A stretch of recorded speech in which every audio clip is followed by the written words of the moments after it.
The following program presents principles designed to promote good health and is not intended to take the place of personalised professional care. The opinions and ideas expressed are those of the speakers. Viewers are encouraged to draw their own conclusions about the information presented.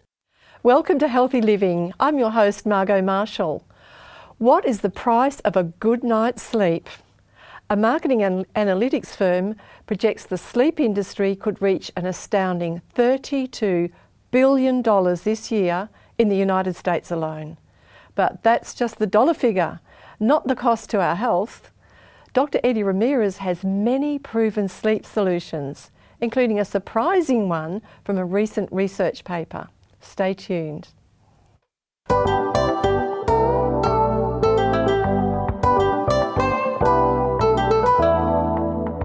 Healthy Living is a 13-part production of 3ABN Australia Television, focusing on the health of the whole person, body, mind and spirit. You'll learn natural lifestyle principles with practical health solutions for overall good health.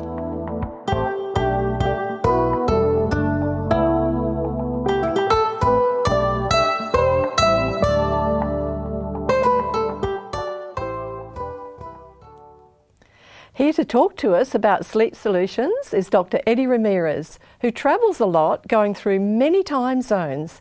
In fact, last year he visited 25 countries, yet managed to avoid jet lag. Welcome, Eddie. Thank you. You have our full attention.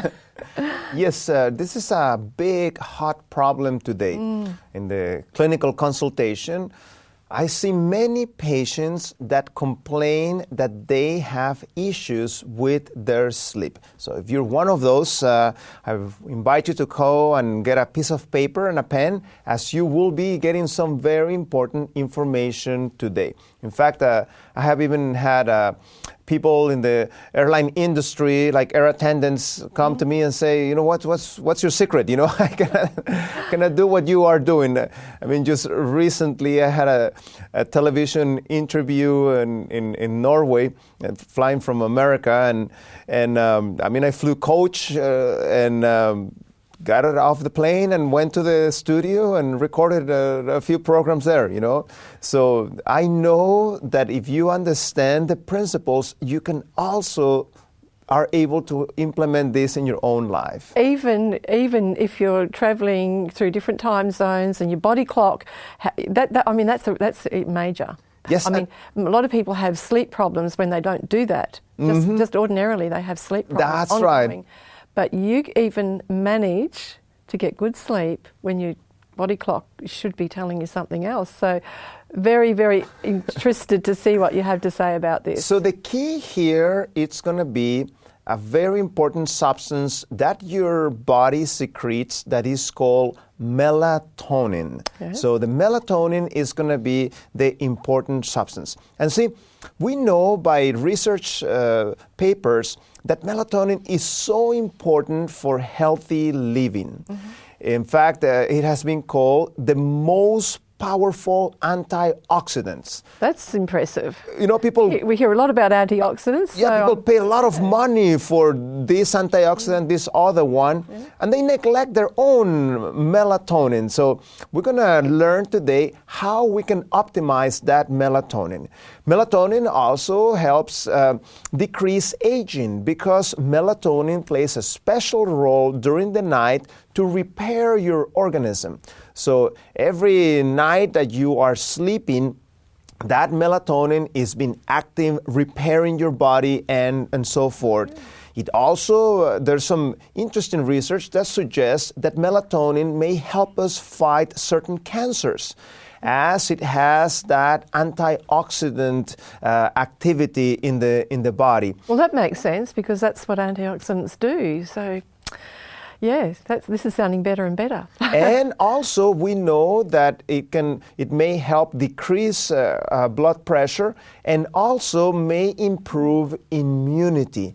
That's why every person needs to learn to have optimum levels of melatonin so that their health can be improved. Excellent. I used to be in the hospital, and doing rotations and so forth when I was in medical school. And I remember I would get into conversation with some of my attending physicians, and I would tell them, look, what kind of hypocrites are we, you know? I would be doing this 36-hour-long hospital duty, and I would tell them, here we are trying to help people, and here we are killing ourselves, you know, in the process. So I had that knowledge when I was in medical school, and that's the reason why there was not a single night I spent the whole night studying. See, melatonin will also help you retain information. So if you have a lot to do, if you are a student or you have that type of work that is labor intensive, instead of cutting corners and staying late, what you need to do, you need to go to bed early and wake up early, and in that way you get that amount of melatonin. Okay, so you're saying that melatonin is produced more in the pre-midnight hours? In the early hours, exactly. Okay. In fact, research show that before midnight, you're going to get one of the highest amounts of melatonin. That's the reason why if you go to bed at 10 or 9 and wake up early, or if you go to bed at 1 or 2 a.m. and you still sleep your 8 hours, you still don't feel the same because you have lost most of the melatonin of the night. And there's a fascinating quotation that was written more than 100 years ago. We can see that quotation in the screen. It says, sleep is worth far more before than after midnight. 2 hours of good sleep before 12 o'clock is worth more than 4 hours after 12 o'clock. So as you can see, there is an important timing issue here. So you need to learn to go to bed early. Maximum 10 p.m., 9:30, wonderful, 9, fantastic. And what about if you went before that, or is that... That's right. Yeah. Those days that you feel very tired and that you feel that you need more rest, what you should do, instead of staying late in the morning sleeping, you're literally wasting your time. I'll tell you why in a minute. Okay. You need to go to bed early. And in that way, you will get more amount of melatonin so that your body can be repaired adequately and you can function correctly. I know as I talk to patients, some of these patients like to go to church and so forth. And if you are staying in bed late and cutting corners, you're actually not getting that benefit. You're tired, go to bed that weekend a little bit earlier. In that way, you will get your proper amount of melatonin. Right. So the hours before midnight are the important ones. Those are the important ones. Not enough just to have the 8 hours. Not just the 8 hours, but when you sleep. When you do it. So let us examine a little bit of how this melatonin is produced so that we can understand how to optimize this melatonin. Yes, this is something we need to know. The first step that we need to learn is a keyword called tryptophan. There are many amino acids. Many amino acids form the protein. Think about them as the Legos. You know how there's Legos that are square, circle, long, so forth. In the same way, there are different amino acids. The combination of amino acids compose protein. Well, one of those amino acids is called tryptophan. And tryptophan is essential for you to have good melatonin in your body. Let me tell you why. Tryptophan, when you eat the tryptophan, combined with bright light, generates something that is called serotonin. If you are that type of person, and I know there's many because depression is a huge problem here in Australia, if you're listening to me and you're that type of person that goes to bed and then wakes up at 2, 3 in the morning and you cannot go back to sleep, I can tell you, you probably have a deficiency of melatonin secondary to low serotonin in your brain. So let us understand how we can optimize that. See, tryptophan is not just because you read in the ingredients, nutritional facts that this food has tryptophan. That is not enough. You need to get your tryptophan from a plant source. See, animal products are rich in other amino acids that look like tryptophan. They are not tryptophan. They're a different amino acid, but chemically speaking, they are similar to tryptophan. So the issue is this. In your brain, very little tryptophan actually can make it through. So if you are eating your tryptophan of animal product sources, you're sending all these competing amino acids, and very little tryptophan in the first place was coming in, but now these competing amino acids try to also go in there, so they end up going in the brain instead of the tryptophan, as they need to pass through the blood-brain barrier. Also, that little door that you have to put that tryptophan inside your brain, it's dependent on insulin. There needs to be a little bit of insulin spike in order for that little door to function. Animal products don't give you that insulin spike, while plant-based foods give you that tryptophan, that insulin spike that will help that tryptophan go inside the brain. That's the reason why in our very successful depression program, you actually can increase that tryptophan amount to the brain, because we switch all of our patients to a full plant vegetarian diet. If you're interested in the topic, just Google the word Nedley, Nedley, and hypothesis. There's a whole paper that I wrote about explaining our hypothesis. Okay, that's very good. This is one more reason, you've done a number of programs with us and all kinds of reasons why a plant-based diet is helpful, and now we're finding it's helpful for sleep. So that's another reason to go for the plant foods. Excellent. So people are asking, okay, but which plant foods? Yes. So which plant foods has some good sources of that? Tryptophan, yes. Among the foods you can easily acquire, the king of the tryptophan is actually tofu. Very high in tryptophan. If you don't know how to use tofu, just go to the internet. There's so many recipes there. Tofu has that characteristic that it can acquire sweet, it can acquire a salty taste, it can acquire different tastes depending on what you put on. So tofu, things like pumpkin seeds, things like beans, wheat flour, walnuts, things like linseed. These types of foods are nice and rich in this tryptophan, so make sure that you're eating them, especially if you are having problems sleeping. So we said we need two things. Number one, you need that tryptophan inside your brain.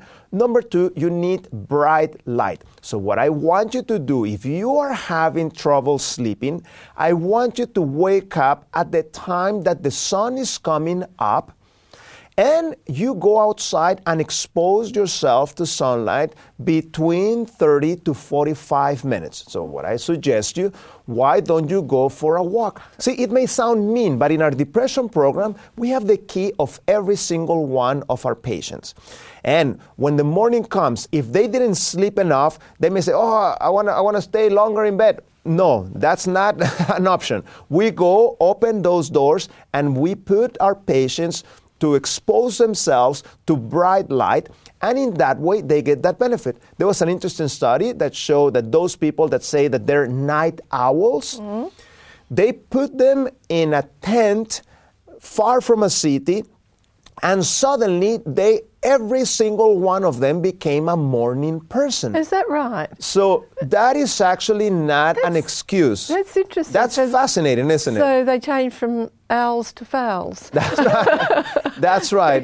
Okay. So especially older people, yes. How long would that take, like for them to... In a matter of a couple of days, the person becomes a morning person. And I can tell you from our patients that come to our depression program. You put them in a tent out of the day. What we do also, if you don't have access to the bright sunlight of the sun, because of work and so forth, I would encourage you to get a medical grade bright light, which you can expose yourself from 30 to 45 minutes early in the morning, and in that way you can accomplish that. If you still are having trouble after doing that, get yourself a second dosage around 3 to 4 p.m., another 30 minutes. And this is something you can take it to your job and put it there as you are working and so forth, and expose yourself to that bright light. So step number 1, tryptophan plus bright light. That will increase the serotonin. That will make you feel good throughout the day. Now, melatonin, I need the other opposite, which is darkness. Melatonin is only secreted when we have complete darkness. So make sure your room is completely dark. That's going to be the key to generating enough melatonin. So you're really resetting the body clock by getting up at the right time and then going to bed at the right time, and these tryptophan and the bright light are actually helping to reset. That's right. And make sure also you have enough vitamin B6 and in things like, we call it in America peppers. You guys call them capsicum. Capsicum here in Australia. Okay, that's a very nice, rich source of vitamin B6. And veggies in general are good sources. And also make sure that you're eating enough calcium, okay? Many of the modern substitutes for milk, soy milk, oat milk, many of them have enough calcium there. So make sure you are drinking some of this. That's part of the equation. So you need to have that darkness, and you need to have regularity. That's the key. Every night at the same time you need to go to bed, including the weekend. Many people, unfortunately, in the weekend, they move that program, and no wonder on Monday they feel horribly terrible. We have a term for that. It's called Monday-itis. Okay, Monday-itis or Blue Monday, we call it. That's right, in America. Probably yes, the same thing. So it's really caused by interrupting that regularity. Yes. In fact, I published a research paper, and it's going to be coming out in the journal Obesity Reviews, and we can see it on screen. In this paper, we were showing how regularity in eating and sleeping improves the mood. And not only that, it has a positive effect on the weight of the person. So you actually helps to lose weight, it makes you feel better, and your depression actually decreases dramatically once you get into a regular program the whole week, including the weekend. Also, there are many... Can I yes, go ahead. That's such a big thing. Depression is the single greatest cause of disability worldwide. That's right. Also the case in Australia. And so just to be able to get your sleep sorted out is tremendous. That's right. So this is really, really important. And again, if you're interested in the topic, go and Google those keywords, Nedley, depression, Ramirez, and you will get that paper that we publish. It's open. Anybody can read it on the internet. Yes. Also, there are some melatonin killers. Oh, okay. Please avoid these things if you want to have enough melatonin. And we can see those factors that interfere with melatonin in the screen. Stress, that's why you don't sleep good when you're stressed. Caffeine, horrible habit for melatonin and longevity. Alcohol also, and tobacco. So you're saying there that alcohol can cut it back by 41%. That's right. That's massive. Many people, they say, I need a little drink so that I can relax and I can sleep. Mistake of mistakes. Please don't do that. When you do that, yes, you may sleep, but you cut down your melatonin and you don't repair the body properly. So you need to remove those factors from your lifestyle. That's why before going to sleep, it's better to change your thinking and so forth into a more positive type of direction. Read the Bible, do something peaceful, turn on to your 3AVN. Oh, yeah, that's good. Say that again. So you can get something wholesome that would put your thinking in the right direction. And be careful also with bright light in the night. We said you need bright light early in the morning, but not at night. Cell phones, computers, and many other big sources of light, they need to be decreased or eliminated ideally before you go to bed. If you are that type of person that needs to use a computer before going to bed or your cell phone, you need to install a filter program. The one I usually like is called F-Lux, F-L-U-X. It's free. You can install it. The computer will know when the sunset occurs, and it will block the blue light, which is what blocks the melatonin in the night. Okay. So hours before going to sleep, that program needs to kick in. It is a huge mistake to wake up in the night and read your messages. You're just shooting all these lights to your eyes, and the body says, oh, it's time to wake up. Let's wake up. And no, you want to sleep. Don't do that. That's actually one of my secrets as I travel across zones. You need to be disciplined. So when it's night, as you're going to be crossing night, you need to put something in your eyes, block your eyes. Even if you are not sleeping, the fact that you are blocking your eyes, it's doing some melatonin in your system. And you need to be disciplined. Don't take them off when they offer the food and so forth. Do you eat in the middle of the night? No. So why are you eating in the middle of the night when you're in the plane ride? So if it's night, the food passes by, you ignore that. And that's one of your secrets. That's one of my secrets. No caffeine and no alcohol. Those things will block my melatonin and will make me feel horrible next day. I don't think you have alcohol any day, do you? That's right. As I understand the physiology of this, I avoid alcohol like leprosy myself.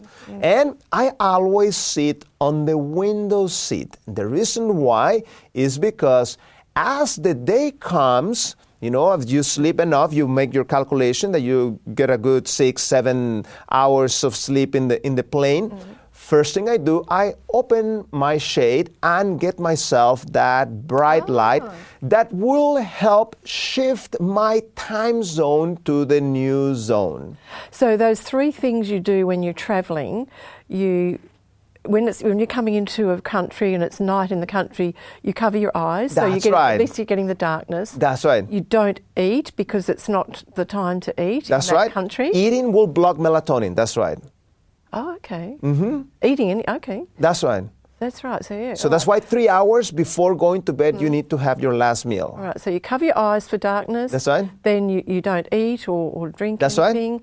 And you sit by the window so that when the sun's coming up, you have control of the shade. And you may drink water, it's fine, but don't drink anything else. That will cause digestion, that will block melatonin. And also, I'm just going to say, if you're a pilot or a flight attendant, that's something that could, maybe you do have to be doing things through that time, but some of it maybe you could work, And if you are taking blood pressure medication like beta blockers, make sure you talk to your doctor about melatonin. Beta blockers, those medications that end in lol, metoprolol, atenolol, and these type of medications block 99% of your melatonin. So a wise physician that prescribes this medication will also give some melatonin for the melatonin you're going to be blocking. I don't advise taking melatonin just by itself unless you really need it. I'd rather encourage you to optimize the level of your melatonin so that you can sleep better. Also, If you're taking more than 3,000 micrograms of B12, that also can block your melatonin. Be careful not to take too much vitamin B12, and also medication that are long-lasting, like pain medication, long-lasting. We don't like to use those ones. Medication for pain that are long, that release in long time, they also will block that. Okay, slow-release medications for pain. There's another published paper I recently presented in a conference. In fact, I got an award, one of the best studies presented there. Why don't I get you to say that twice? And this one had to do with lavender oil and sleep. Okay. So lavender oil orally in capsules, we found out that it helped not only with anxiety, but also with sleep. A little side effect that we found was that if you take too much, you may get a little bit of heartburn and so forth. But just to be aware of that. And also, how much is the right amount? Yes, you want to take 2-3 of those capsules about 3 hours before going to bed, and it may have that beneficial effect. We also have some herbs that can help. We can see those in the screen. And you can find some of these herbs here in Australia: chamomile, hops, lavender, and valerian. There are research papers that show the effectiveness of these herbs in helping improve your sleep. Well, that's fantastic. Lots and lots of good suggestions there. Do you ever need to take any extra melatonin despite all your best efforts? That's right. No, I don't never take melatonin. I make sure I generate my own. And believe me, I sleep good, you know. Yeah. I sleep good. And you look as though you slept well, and you've been doing some traveling just now. Because you need to be disciplined. That's what I tell people. You know, sometimes you're with your chase there in the plane and so forth, and you're not able to sleep. You still need to stay there. The worst thing you can do is to remove it and start watching the little movie they have in front of you. You are putting bright lights through your eyes. Yes. You are going to interrupt that. So what I suggest you, if you are having really problems sleeping, why don't you tap into spiritual resources? And I want to share with you one of my favorite verses, and you can see it on the screen, Proverbs 3:24. When you lay down, you will not be afraid. Yes, you will lay down and your sleep will be sweet. Oh, isn't that lovely? And that is, it's beautiful. And I think spirituality is often an overlooked, it's just something we can tap into and that we can benefit from. And I just don't think we always realise. One of our recent patients, we loaned him a bright light, and the person had not slept in years. Oh. And he said, you know, I'm not giving you back this light. I'm using it from now on. So you can experience that if you wish. Yeah, okay. Well, look, that's been fantastic, Eddie. Many of those things you've told us are just valuable. People will probably want to watch them again. And you can do that. And I hope that you will trust you'll enjoy sound and restorative sleep, a good quality of sleep to add to the quality of your life. So if you want to watch our programs on demand, visit our website. That's 3abnaustralia.org.au. Just click on the watch button and we'll see you next time.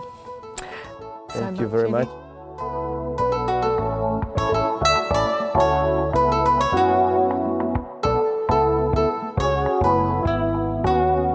You've been listening to a production of 3ABN Australia Television.